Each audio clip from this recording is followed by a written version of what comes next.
नमस्कार, Avon news TV में आपका स्वागत है। मैं हूं आपके साथ मेघा। देखते हैं स्पेशल स्टोरी में क्या है आपके लिए खास। रक्त शरीर का सबसे महत्वपूर्ण अंग है। प्रत्येक अंग को कार्य करने के लिए पर्याप्त मात्रा में सुरक्षित रक्त की आवश्यकता होती है।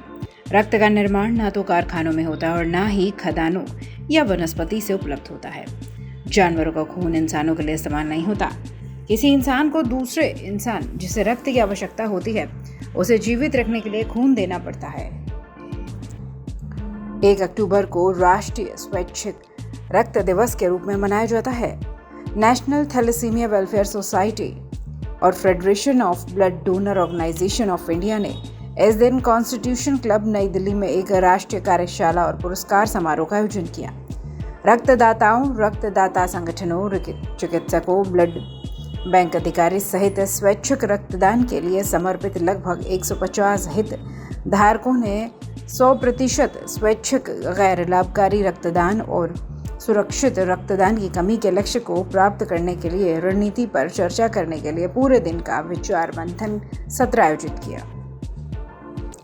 कार्यशाला का उद्घाटन राष्ट्रीय पिछड़ा वर्ग आयोग के अध्यक्ष और पूर्व गृह मंत्री हंसराज अहिर ने किया। अपने संबोधन में उन्होंने कहा, सबसे बड़ा उपहार जो हम किसी व्यक्ति के रूप में दूसरे व्यक्ति को दे सकते हैं वो है रक्त का उपहार। पूरे देश में ब्लड बैंकों में रक्त की लगातार कमी हो रही है।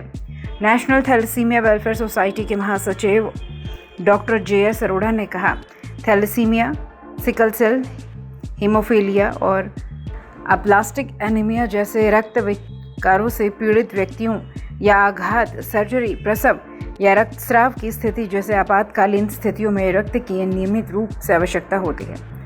दान किए गए रक्त को 3 भागों में विभाजित किया जाता है: लाल रक्त कोशिकाएं, प्लाज्मा और प्लेटलेट्स। इस प्रकार दान किए गए रक्त की प्रत्येक यूनिट से 3 लोगों की जान बचाई जाती है।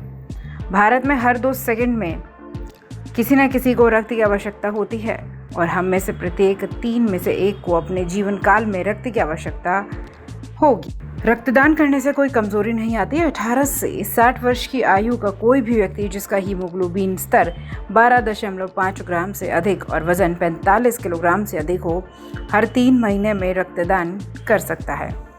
नियमित दानकर्ता 65 वर्ष की आयु तक दान कर सकते हैं। प्लाज्मा की मात्रा 24 से 48 घंटों के अंदर, लाल रक्त कोशिकाएं लगभग 3 सप्ताह में और प्लेटलेट्स और सफ़ेद रक्त कोशिकाएं मिनटों के भीतर पुनर्प्राप्त होती हैं। यह दुर्भाग्यपूर्ण है। 18 से 25 आयु वर्ग के 85.5% भारतीय युवाओं ने कभी रक्तदान किया ही नहीं है।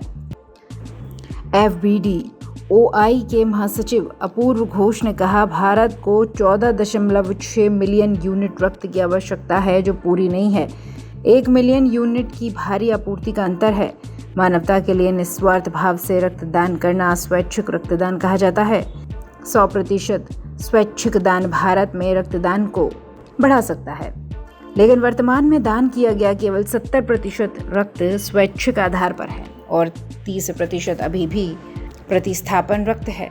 डॉक्टर अरोड़ा ने कहा, रक्तदान रक्तदाताओं के लिए भी फायदेमंद है। नियमित रक्तदान से दिल के दौरे का खतरा कम होता है और ताज़ा रक्त कोशिकाओं के निर्माण को भी बढ़ावा मिलता है।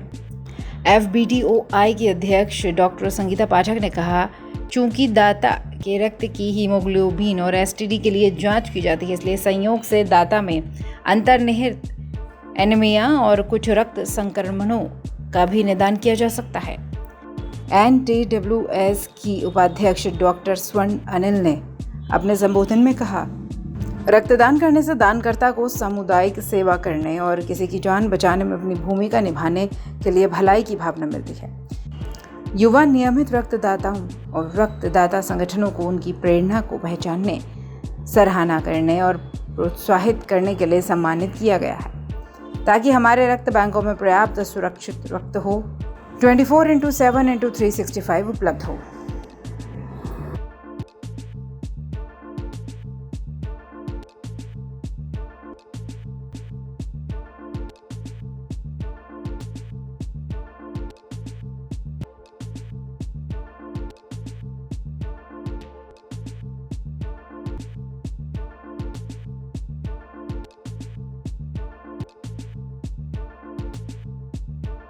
इस स्पेशल स्टोरी में फिलहाल इतना ही। खबरों के लिए आप देखते रहिए वन न्यूज़ टीवी। नमस्कार।